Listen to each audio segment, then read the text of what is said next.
Okay, so in last week's video, I did talk more about AMD Ryzen CPU tiers, and on the video comment section, I did happen to spot someone who asked me specifically to talk about AMD Ryzen CPU generations. Now, even before we begin, it is important to note that with both AMD and Intel, there is no direct equivalent when it comes to CPU generations, as both companies do have different timelines for their product releases. So in today's video, I will only be talking about AMD Ryzen CPUs, as anything older from AMD wasn't as good as their Ryzen line of CPUs. Okay, so how does AMD label their CPU, and which is the latest generation of Ryzen processors? So let's use the example of an AMD Ryzen 5 5600X. So the Ryzen 5 bit of the name is the CPU tier, and the following 5 in front of the 6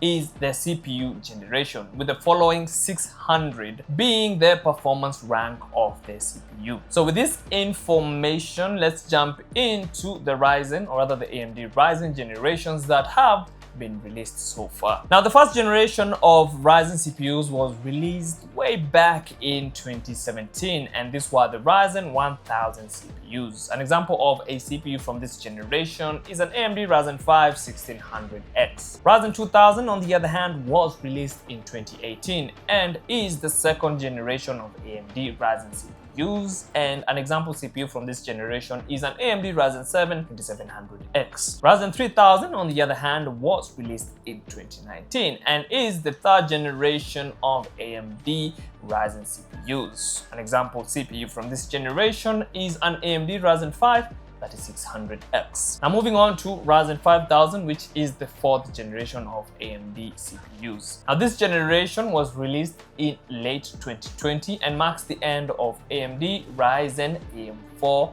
CPUs. By the way, all CPU generations mentioned so far worked with AM4 motherboards which had support for DDR4. So basically Ryzen 1000 to Ryzen 5000 CPUs. An example of a CPU from this generation is a Ryzen 7 5800X3D. Now jumping to AMD Ryzen 7000, which is the fifth generation of Ryzen CPUs that are built on AMD's new AM5 platform. This simply means that the CPUs from these generations going onwards have support for DDR5 and other newer features. An example of a CPU from this generation is an AMD Ryzen 5 7600X. Now moving on to Ryzen 8000, which is currently last gen and was released around 2024 and 2025.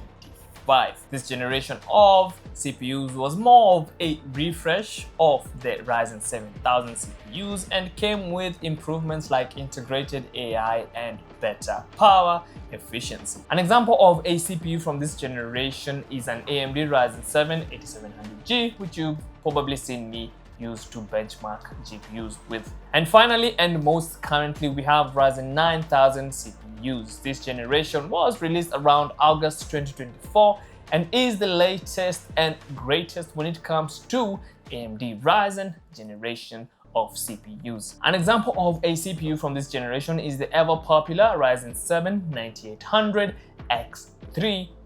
So just remember that it is the first digit of the CPU model number that tells you the generation. So a Ryzen 7 5800X is 4th gen, while as a Ryzen 5 7600X is 5th gen. Now hopefully this information makes it simpler for you to understand which Ryzen CPU you should choose for your build. And hey, if you're still on the fence, or if you're still not sure on which CPU you should buy, you already know what to do, as you can pay our shop a visit. And remember, our shop is located along Kimathi Street at Old Mutual Building, room 405 on the 4th floor. Additionally, you can have a chat with us over at our website, where you can also browse through our catalog, and our website is esgaming.co.ke. Tell us what you think about this video, and I'll be sure to catch you in the next one.